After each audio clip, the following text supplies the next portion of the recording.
All right, guys, let's talk a little bit Chimaev, okay? 170 is red hot right now. I actually don't remember a time in the sport when 170 has been so hot.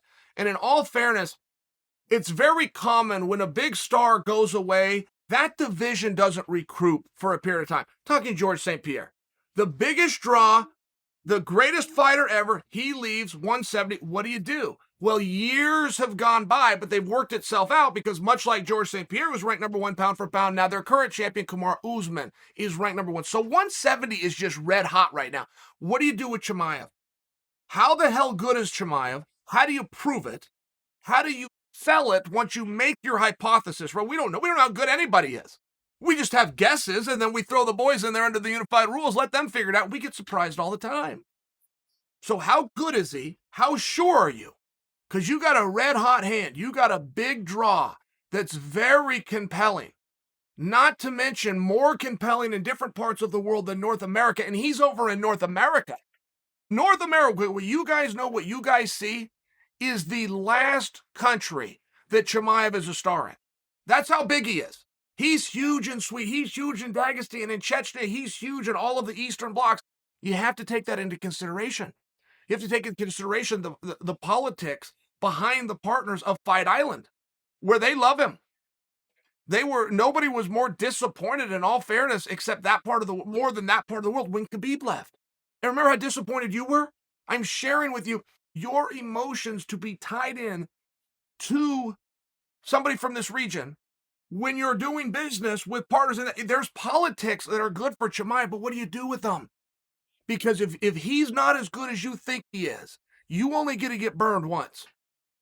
As a promoter, you never do a slow build with a guy because it never works. The slow build never works. Now, like everything in life, there's exceptions to rules. Never is a broad stroke. There are guys that the more times you can run them out there, the more box offices and gates that you can do. It just multiplies.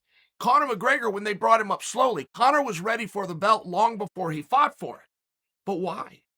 He's not going to be unready when that comes around, and I can get 2 and 3 more box offices out of him, right? There's some politics there that you have to consider. If you're wrong on Chimaev and you burn him what do you do then?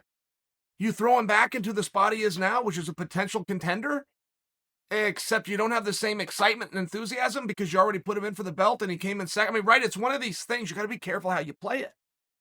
Most guys, you better take what you can get when you can get it. You try to play this build game, you're going to be broke and they're going to be released somewhere. It doesn't work. I see people make this mistake all the time. But Chimaev is one of those exceptions. So what do you do with him? What do you do having all these things in mind? If he's good enough to get the belt right now, how does it behoove you for him to have the belt? He's got plenty of needles to move on his way to the top, and the current guy at the top is number one pound for pound in the world. Why am I going to burn one of them? It's very relevant. This happened to me. I learned this from Dana White. I had agreed to fight Lyoto Machida in the UFC. I went to practice. This is in 2013. I went to practice with Clayton Hires that night. And I remember Machida, that was like the last guy I wanted to fight. I had trained for Randy Couture, Dan Henderson. My teammates had fought this. They all said what a mess he was. But this was the match that I had. I went into practice. Boom, I got the call. I'm going to fight him. Joe Silva had called. This was done. Joe Silva calls back the next day and says, Lorenzo liked the fight. That's why I called you. Dana said, these are 2 title contenders. I'm not eliminating one of them. Call them back. The fight's off. But I learned something. Oh, okay. Why would you put 2 top guys if they can both go in their own direction and build? Keep them apart. Bring them when you have to. Relevant to this story. Because if you look at Chimaev, Colby, unlikely. Colby is unlikely. Colby could have that fight today if he wanted it. Colby versus Chimaev, you could get Dana to sign off on that right now. It's the right ranking. It's the right speculation. If you remove Colby, you've already removed Colby. He sold out the Garden. He had the biggest night of his career. It's going to go down a little bit. Chimaev won't hurt that. Everything works for the story. I got that as unlikely. I don't think that's going to happen. I don't think that Colby would love that idea of being the top guy, number one contender in to an unranked. I don't know that Chimaev, though he would pretend that he loves the idea, I don't know that he would love that. That's a hard night out for everybody. I got it as unlikely, but I'm telling you right now, if those 2 agreed, Dana will say yes. Neil Magny, I got a yes next to that. Neil Magny should get this fight. Neil Magny should get this fight for one reason, which is Neil wants it. Other guys have been clear to say they will take, the other tough guys, the other brave guys, have been clear to say they'll take it. None of them have said they want it, and I do mean none. Neil Magny not only said he wanted it, Neil Magny laid out a case as to why he should get it. That's a very different call out. I'll kick your ass. That's very good for you. You're a brave guy. You just challenged somebody to... That's very different when you lay out an argument. And Neil Magny had a good one, which is, I already was offered Chimaev. I accepted. That fight got scrapped, but I was the guy a year ago. I'm here right now. He says he wants a ranked guy. Put me in. It's very different. Neil should, in my opinion, get the fight.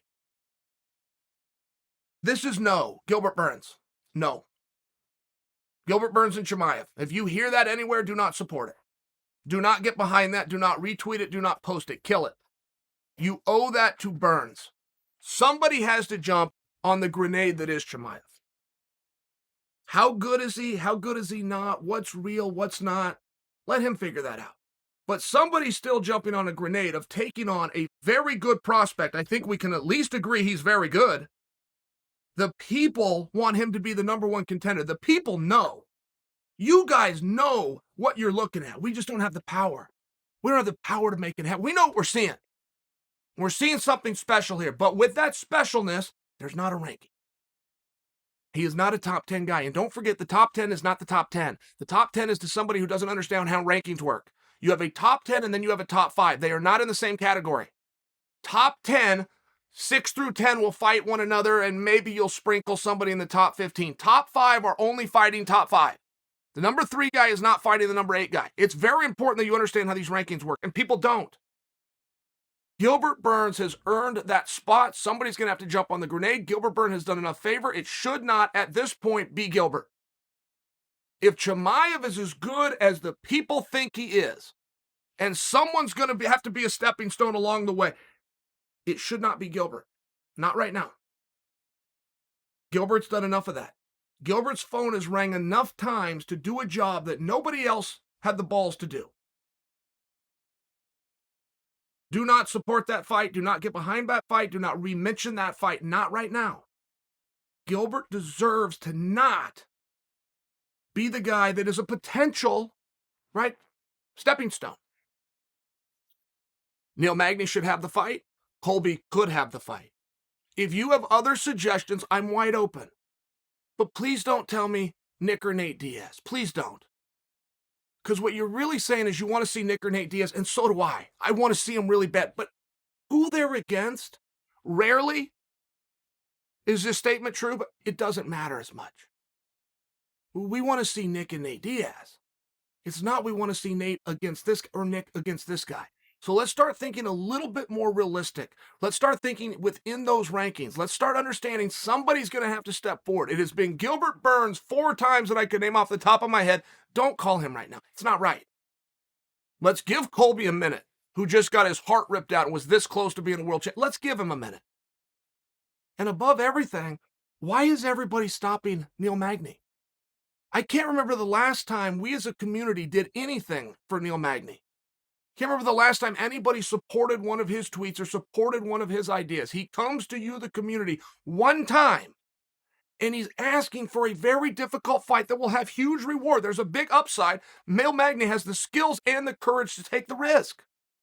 What is there to discuss? Give Neil the fight.